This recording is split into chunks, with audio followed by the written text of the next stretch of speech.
I suppose actually up to 5 years ago I was really very, very pessimistic. The Paris Agreement, as you say, was seemed at the time to be at last nations coming to their senses.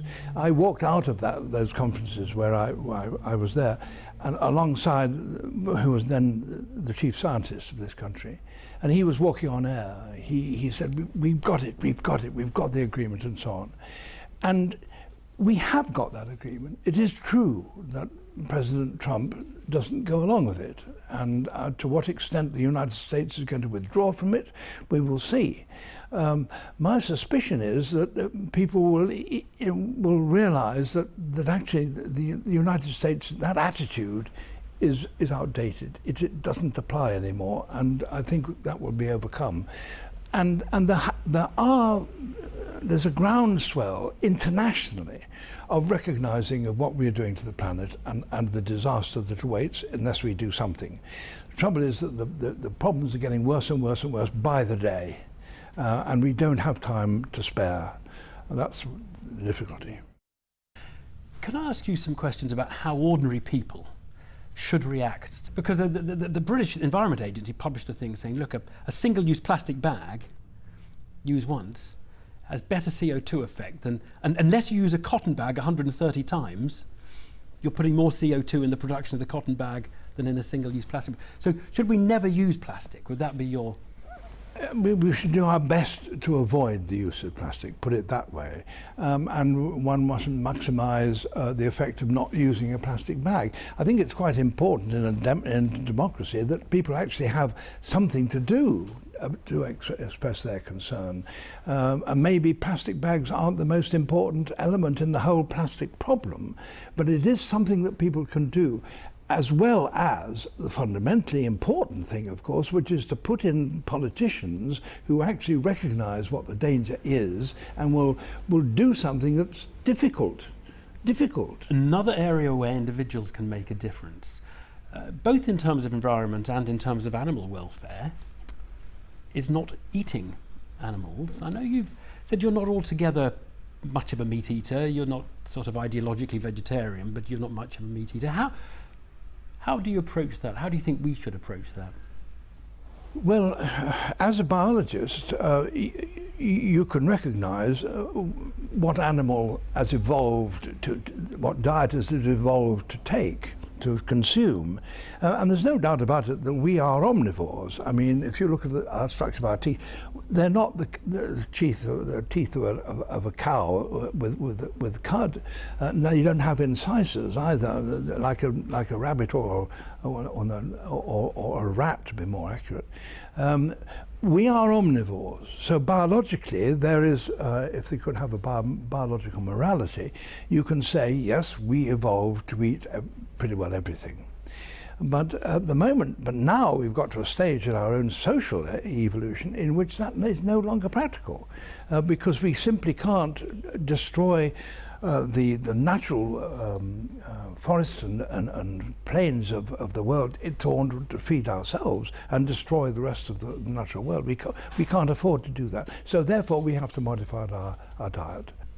I wonder if everybody did the right thing, if they all lived by the best in class practice in plastic bag consumption, meat eating consumption. Here's a concern. It's just a concern I have.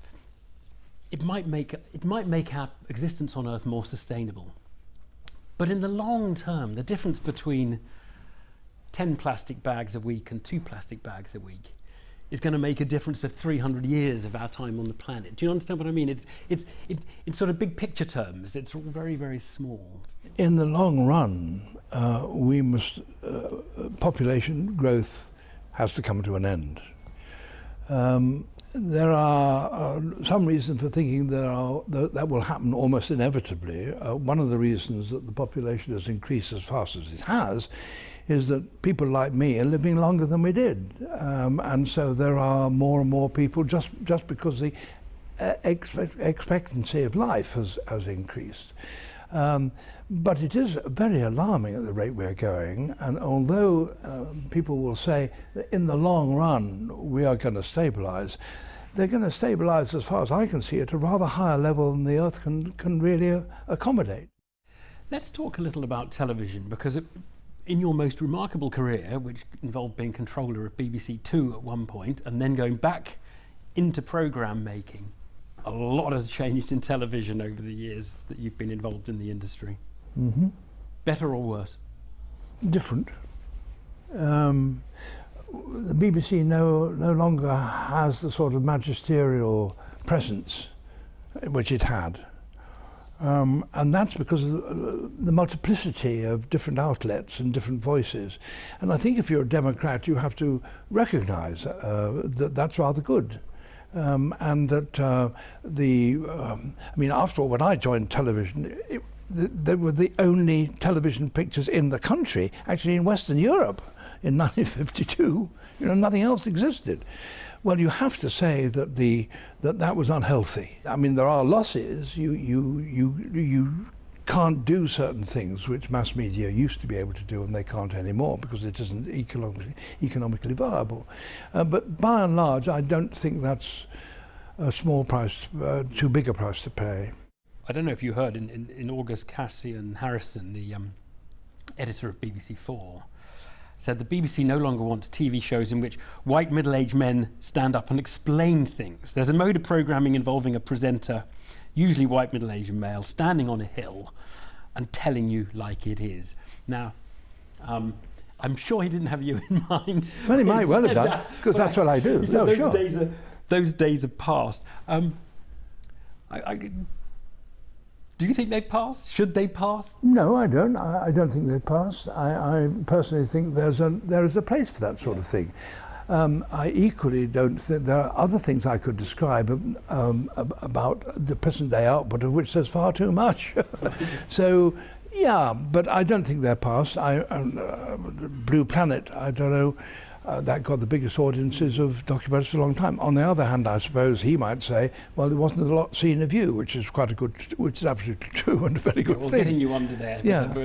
But there are some things that you can't. You do require somebody who knows about something to tell you in terms which don't have bogus illustrations, that don't try and pretend to explain something with a diagram which can't be explained in that way.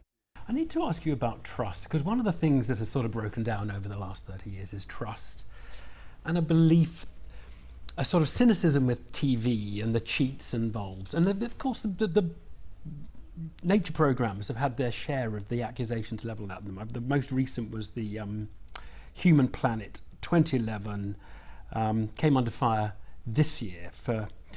It was about the building of a tree house in Papua New Guinea, and I don't want to go into the details. Do you think, when you look at the tricks of the trade, do you think viewers are wise to what's going on? Do you think they are sometimes deceived in the telling of stories? And are they deceived in, if you like, sort of good ways of television making ways? I think it's very difficult to generalise. I mean, some viewers might be and others are maybe more savvy, and some programmes set out to deceive and some do not. On the other hand, it seems to me that the images of television are more difficult to manipulate than words. And that although they may be deceptive or deceiving in some times, nonetheless there is a lot of veracity involved in just having the picture there. Tell us about the tricks, though, in the nature programmes. I mean, is there anything that you think the viewer doesn't understand about the switching between animal in captivity and in the wild, or I think that's almost a trivial distinction. I mean, it depends what you're doing. If you're doing something and saying, well, I've been out here in the wilderness for a long time and I'm just going along and over there's this wonderful creature, and if I work very hard I might just catch a glimpse, and then you show a picture of and that were actually taken in a zoo, that is nonsense, and that is and you would never have impossible. do that. No, but if on the other hand you say, say the most important thing for you to know about the polar bear's biology is that it has a very long hibernation period, and in the middle, while the female is comatose and hardly perceptive, this little animal comes out in the blackness in this ice cave. And you illustrate that with the birth of a polar bear, which happened to have been taken in a zoo, and which you could never get in the wild without risking the polar bear's life, or indeed your own. Then that's biology. That's perfectly fair. And when I think of the stridency that some parts of the press have criticised this, and I think of the lack of that kind of veracity which they preserve, I mean, it's amazing. I become aghast at the thought. Right. I want to get on to the comparison between humans and animals.